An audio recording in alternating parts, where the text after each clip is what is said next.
Hi friends, কেমন আছো সবাই? তো আজ আমি বানাবো ছানার কাটলেট। খুব সহজ নিয়মে কি করে ছানার কাটলেট বানাতে হয় সেটাই বলছি। প্রথমে দুধটা কড়াইতে দিয়ে দিলাম।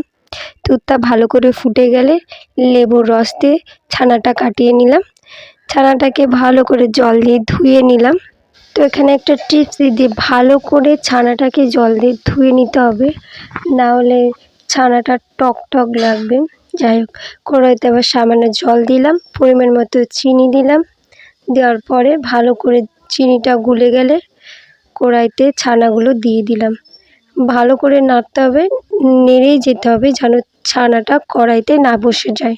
তো দেখতেই পাচ্ছ একদম গায়ে মাখামাখি উঠে আসার মতো হয়ে গেলে তখন একটা থালাইতে ঘি মাখিয়ে ভালো করে দিয়ে দিলাম।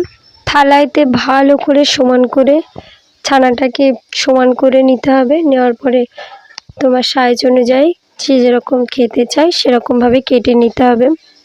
কেটে নেওয়ার পরে 2 ঘন্টা মতন রেস্টে দিতে হবে।